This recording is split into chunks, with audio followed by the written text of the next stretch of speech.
Hi అండి, అందరికీ నమస్తే. Welcome to Maithili veg recipes. సాధారణంగా సత్యనారాయణ వ్రతం అప్పుడు కానీ ఫంక్షన్స్ అప్పుడు కానీ రవ్వ కేసరిని చేసుకుంటూ ఉంటాం కదా.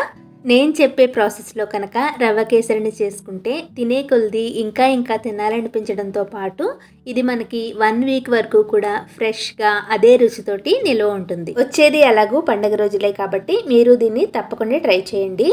ఫస్ట్ అయితే పాన్లోకి 2 స్పూన్ల వరకు నెయ్యిని వేసుకుని నేను ఇక్కడ 1 గ్లాస్ వరకు ఉప్మా రవ్వని తీసుకుంటున్నాను. దీన్ని లో ఫ్లేమ్లో పెట్టుకుని ఇలా కలుపుకుంటూ వేయించుకోవాలి. ఈ రవ్వ మనకి తొందరగా వేగిపోతుంది కాబట్టి మాడిపోకుండా ఇలా లో ఫ్లేమ్లో పెట్టుకుని కలుపుకుంటూనే వేయించుకోవాలి. రవ్వ బాగా వేగి గోల్డెన్ కలర్ వచ్చిన తర్వాత దీన్ని ఒక ప్లేట్లోకి తీసుకుని ఇది వేడిగా ఉండగానే దీంట్లోకి పంచదారని మిక్స్ చేసుకోవాలి. 1 గ్లాస్ రవ్వకి 2.5 గ్లాసుల పంచదారని తీసుకుంటేనే పాకం అనేది కరెక్ట్గా వచ్చి కేసరి మనకి పర్ఫెక్ట్గా వస్తుంది. పంచదారని వేసుకున్నాక రవ్వ ఇంకా పంచదారని బాగా మిక్స్ చేసుకుని పక్కనుంచుకోవాలి. ఇలా మిక్స్ చేసుకోవడం వల్ల మనకి వాటర్లో రవ్వని వేసుకునేటప్పుడు అది ఉండలు కట్టకుండా ఉంటుంది. అంతేకాకుండా పాకం కూడా మనకి తొందరగా వచ్చేస్తుంది. నెక్స్ట్ మనం అడుగు మందంగా ఉన్న ఒక పాన్ని తీసుకుని దాంట్లోకి 3 గ్లాసుల వరకు వాటర్ని పోసుకోవాలి. ఒకవేళ మీకు కేసరి కొంచెం ముద్దగా ఉన్నా పర్వాలేదు అనుకుంటే 2.5 గ్లాసుల వరకు తీసుకోవచ్చు. ఇలా వాటర్ పోసుకున్న తర్వాత 1 స్పూన్ నెయ్యిని వేసుకుని వాటర్ని బాగా మరగనివ్వాలి.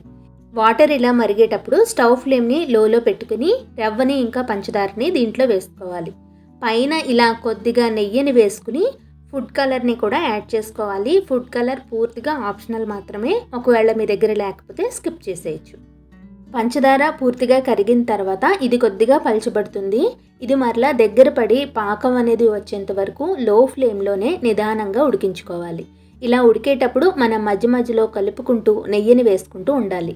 ఇలా నెయ్యిని వేసుకోవడం వల్ల మనకి కేసరి సాఫ్ట్ టెక్స్చర్తో రావడమే కాకుండా టేస్ట్ కూడా చాలా బాగుంటుంది. అంతా దగ్గర పడ్డాక కేసరిని ఒకసారి చెక్ చేసుకుంటూ ఉంటే ఇలా వేళ్ళకి అంటుకునేలా వస్తే సరిపోతుంది. ఇప్పుడు దీంట్లోకి 1 టీ స్పూన్ యాలకుల పొడి, వేయించుకున్న డ్రై ఫ్రూట్స్ని వేసుకుని ఒకసారి అంతా బాగా మిక్స్ చేసేసుకుని స్టవ్ ఫ్లేమ్ని ఆఫ్ చేసేసుకోవడమే. మనం పంచదారతో పాటు రవ్వని ఉడికించుకున్నాం కాబట్టి ఈ ప్రాసెస్లో చేసుకున్న రవ్వ కేసరిలో రవ్వ అనేది పూర్తిగా ఉడికినట్టుగా కనిపించదు. ఇక్కడ నేను చూపిస్తున్నట్టుగా పాకం కనుక వస్తే మీకు 1 వీక్ పైనే ఈ కేసరి అనేది ఫ్రెష్గా ఉంటుంది.